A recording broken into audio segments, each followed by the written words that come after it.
الحمد لله وكفى وسلام على عباده الذين اصطفى. أما بعد، فأعوذ بالله من الشيطان الرجيم. بسم الله الرحمن الرحيم. قال الله تبارك وتعالى: يا أيها الناس إنا خلقناكم من ذكر وأنثى وجعلناكم شعوبا وقبائل لتعارفوا إن أكرمكم عند الله أتقاكم. وقال الله تعالى في مقام آخر: يا أيها الذين آمنوا اتقوا الله. سبحان ربك رب العزة عما يصفون وسلام على المرسلين والحمد لله رب العالمين. اللهم صل على سيدنا محمد وعلى آل سيدنا محمد وبارك وسلم. اللهم صل على سيدنا محمد وعلى آل سيدنا محمد وبارك وسلم. اللهم صل على سيدنا محمد وعلى آل سيدنا محمد وبارك وسلم. قرآن مجید میں اللہ رب العزت نے ارشاد فرمایا: یا ایھا الناس انا خلقناکم من ذکر و انثی وجعلناکم شعوبا وقبائل لتعارفوا. اے لوگو، بے شک ہم نے تمہیں پیدا کیا نر اور مادہ سے، یعنی مرد اور عورت سے، اور ہم نے بنائے تمہارے تعارف کے لیے قبائل، تاکہ تمہارا تعارف ہو جائے۔ ان اکرمکم عند اللہ اتقاکم، بے شک اللہ تعالیٰ کے ہاں محترم، احترام والا، تقوی والا ہے۔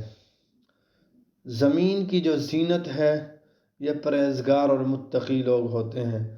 آسمان کی زینت ستاروں سے ہے اور زمین کی زینت پرہیزگاروں سے ہے۔ انسان کی زندگی کا مقصد اللہ رب العزت کی بندگی ہے۔ مقصد حیات اللہ تعالیٰ کی یاد ہے۔ سب سے زیادہ عزت والا اللہ کے ہاں کون ہے؟ اللہ رب العزت کے ہاں عزت والا وہ ہے جس کے اندر زیادہ تقوی ہوگا۔ دنیا کے اندر ہم نے دیکھا لوگوں کو کہ لوگوں کی نظر میں سب سے زیادہ عزت والا وہ آدمی ہوتا ہے جو زیادہ مال پیسے والا ہو، زیادہ دولت والا ہو، جس کا مکان اچھا ہو، جس کی گاڑی اچھی ہو اور اس کی رہائش اچھی ہو، ہم اس کو عزت دار سمجھتے ہیں۔ مگر اللہ رب العزت کے ہاں انسان کی عزت تقوی کے ساتھ ہے۔ جو جتنا زیادہ متقی ہوگا وہ اتنا زیادہ اللہ تعالیٰ کے ہاں عزت اور مرتبہ پائے گا۔ اللہ اکبر کبیرہ۔ اللہ رب العزت کے قرب کا پیمانہ یہ ہے کہ جتنا انسان کے اندر تقوی ہوگا وہ اتنا زیادہ اللہ رب العزت کے قریب ہوگا۔ اسی لیے اللہ رب العزت نے قرآن مجید میں فرمایا: ان اولیاءہ الا المتقون، بے شک اللہ کے دوست ہیں مگر متقی لوگ، تقوی والے لوگ۔ جو متقی ہوں گے وہ اللہ تعالیٰ کے دوست ہوں گے۔ دوسری جگہ اللہ رب العزت نے ارشاد فرمایا: الا ان اولیاء اللہ لا خوف علیہم ولا هم یحزنون، سن لیجئے، بے شک اللہ کے جو دوست ہوتے ہیں ان کو کوئی خوف نہیں ہوتا، کوئی ڈر نہیں ہوتا، کوئی غم نہیں ہوتا۔ خوف کہتے ہیں کہ باہر کا ڈر، باہر کا غم، اور حزن کہتے ہیں اندر کا غم۔ اس لیے جو اللہ کے نیک لوگ ہوتے ہیں، اللہ کے دوست ہوتے ہیں، نہ ان کو دنیا کا اندر باہر کا غم ہوتا ہے نہ اندر کا غم ہوتا ہے۔ اسی لیے فرمایا: الذین آمنوا وکانوا یتقون، اور وہ لوگ جو ایمان لائے اور تقوی اختیار کیا، لہم البشریٰ فی الحیات الدنیا، ان کے لیے دنیا کی زندگی میں خوشخبری ہے۔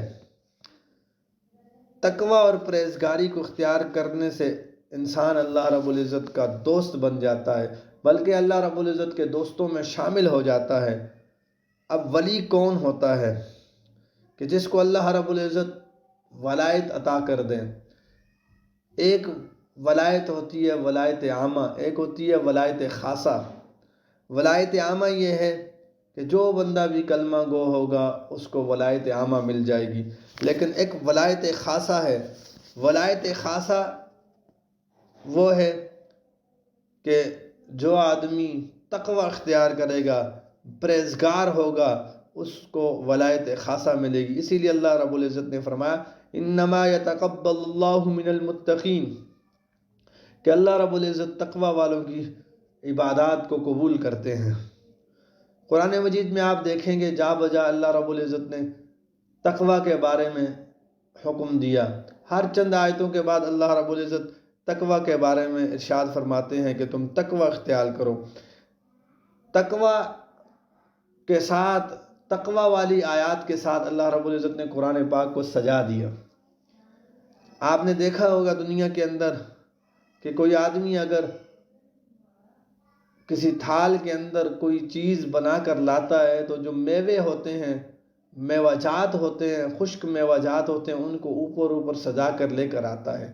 اسی طرح جن لوگوں کے اندر تقوی ہوگا اللہ رب العزت انہیں کو قبول کرے گا۔ اور ایک اور جگہ فرمایا فَاتَّقُوا اللَّهَ مَا اسْتَطَعْتُمْ، تقوی کی کوئی حد نہیں ہے، میدان کھلا چھوڑ دیا۔ جو جتنا تقوی اختیار کرے گا، متقی ہوگا، وہ اتنا اللہ رب العزت کے قریب ہوگا۔ اسی لیے فرمایا یا ایھا الذین آمنوا اتقوا اللہ حق تقاتہ، کہ اے ایمان والو تقوی اختیار کرو جیسا کہ تقوی اختیار کرنے کا حق ہے۔ اب تقوی کے کئی فوائد ہوتے ہیں۔ سب سے پہلا تقوی کا فائدہ یہ ہے کہ اللہ رب العزت نعمتوں کے دروازے کھول دیتے ہیں۔ تقوی ایک عجیب نعمت ہے۔ جس انسان کو اللہ رب العزت تقوی کی نعمت عطا کر دیتے ہیں، پرہیزگاری کی دولت عطا کر دیتے ہیں، متقی بنا دیتے ہیں، اس کے لیے دنیا کی ہر نعمت کا دروازہ کھل جاتا ہے۔ اللہ رب العزت اس کے ہر کام میں برکت پیدا کر دیتے ہیں۔ اور اللہ رب العزت نے ایک اور جگہ قرآن مجید میں ارشاد فرمایا وَلَوْ أَنَّ أَهْلَ الْقُرَىٰ آمَنُوا وَاتَّقُوا لَفَتَحْنَا عَلَيْهِمْ بَرَكَاتٍ مِّنَ السَّمَاءِ، یہ قریے والے، یہ بستی والے اگر تقوی اختیار کریں گے تو اللہ رب العزت فرماتے ہیں کہ میں ان کے لیے آسمان سے رزق کے دہانے کھول دوں گا۔ اور دوسری جگہ فرمایا وَمَن يَتَّقِ اللَّهَ يَجْعَل لَّهُ مَخْرَجًا، اور جو تقوی اختیار کرے گا ہم اس کے لیے راستہ کھول دیں گے۔ وَيَرْزُقْهُ مِنْ حَيْثُ لَا يَحْتَسِبُ، اور اس کو اتنا رزق دیں گے بغیر حساب کتاب کے۔ اب بعض لوگ کہتے ہیں کہ اللہ والے کہاں سے کھاتے ہیں؟ تو اللہ والے جو ہوتے ہیں اللہ رب العزت کے ساتھ ان کا تعلق ایسا مضبوط ہوتا ہے تقوی کی وجہ سے کہ اللہ رب العزت ان کے لیے دنیا کی ہر نعمت کے دروازے کھول دیتے ہیں۔ آج کے زمانے میں جو لوگ انجینئر اور ڈاکٹر بنتے ہیں، پروفیسر بنتے ہیں، دنیاوی شعبوں میں کام کرتے ہیں، ان کے ذہن میں یہ ہوتا ہے کہ ہم ڈاکٹری پڑھیں گے، انجینئر بنیں گے تو ہم جو ہے اس کے ذریعے سے ہم رزق کمائیں گے۔ اور جو آدمی عالم بنتا ہے اس کے بارے میں، عالم اسی وجہ سے لوگ نہیں بنتے کہ ان کو پتہ ہے کہ جو ہے فاقوں والی زندگی گزارنی پڑے گی، رزق کم ہوگا، تکلیفیں مشقتیں برداشت کرنی پڑے گی، اس لیے وہ لوگ جو ہے عالم نہیں بنتے۔ حضرت امام ابو یوسف رحمۃ اللہ علیہ کے بارے میں آتا ہے کہ امام ابو یوسف رحمۃ اللہ علیہ کے والد صاحب فوت ہو گئے تو والدہ نے ان کو ایک درزی کے پاس چھوڑ دیا اور فرمایا کہ آپ درزی کا ہنر سیکھ لو، کپڑا سینے کا ہنر، ٹیلر کا ہنر سیکھ لو تاکہ ہمارا گزر بسر آسانی کے ساتھ ہو جائے۔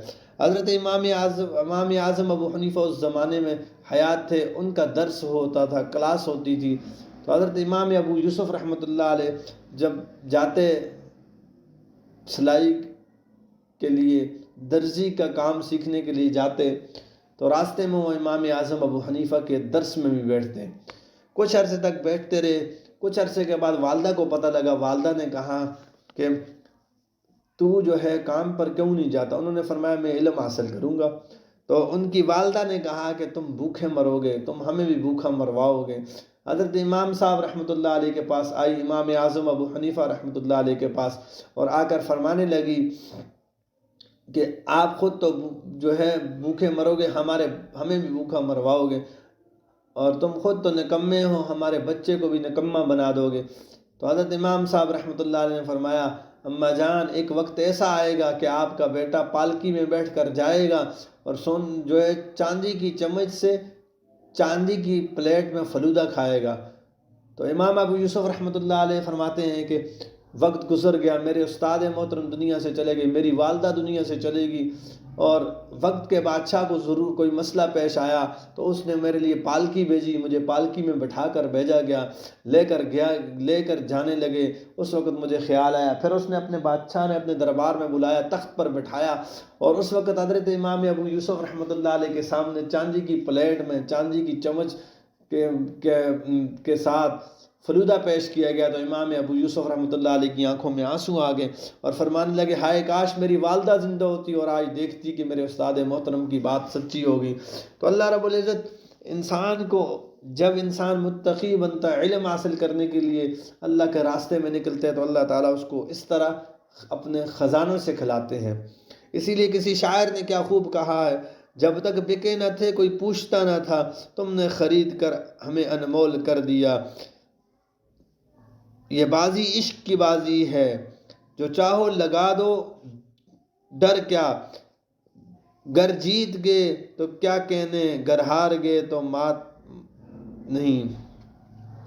آج کے زمانے میں سب سے زیادہ رزق کی وجہ سے لوگوں کو جو ہے پریشانی ہوتی ہے، اور جو آدمی تقوی اختیار کرتا ہے، پرہیزگاری والی زندگی گزارتا ہے، اللہ رب العزت فرماتے ہیں کہ اس کا رزق میرے ذمہ ہے۔ خاندانی منصوبہ بندی والے لوگ 1970 میں فرمایا کرتے تھے، کہتے تھے کہ خاندانی منصوبہ بندی کر لو، ورنہ 1980 میں جو ہے اولاد کی شرح بڑھ جائے گی اور رزق کم ہو جائیں گے۔ 1980 بھی آ گیا، 1990 بھی آ گیا، اور پھر آج 2023 آنے والا ہے، لیکن اللہ رب العزت نے انسان کو ختم نہیں کیا۔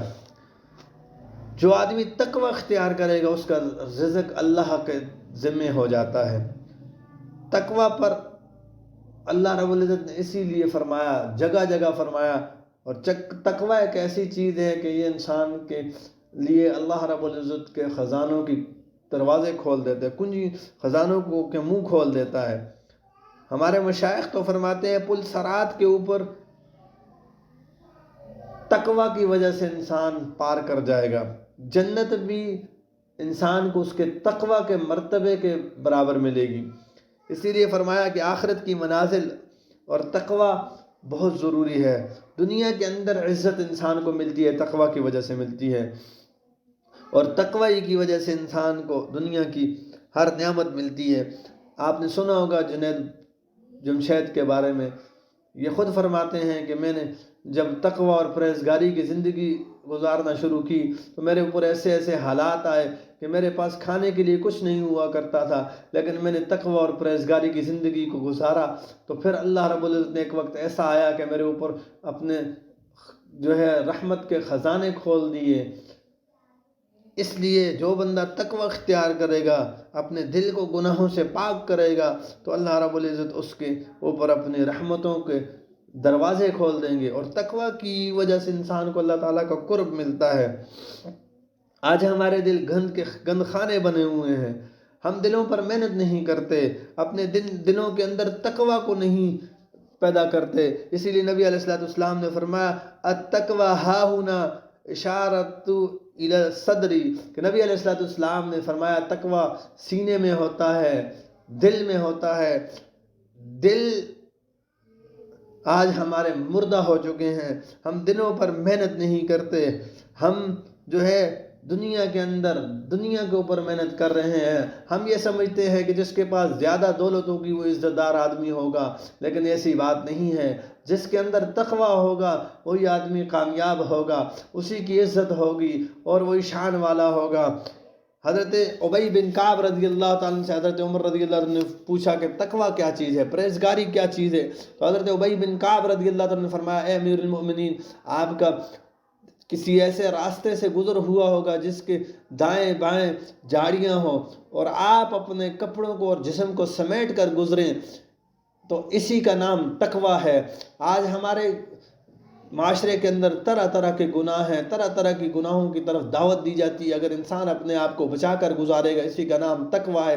اس لیے اللہ رب العزت سے دعا ہے کہ اللہ تعالی ہمیں تقوی اور پرہیزگاری کی زندگی نصیب فرمائے اور گناہوں سے بچنے کی توفیق عطا فرمائے۔ وآخر دعوانا ان الحمد للہ رب العالمین۔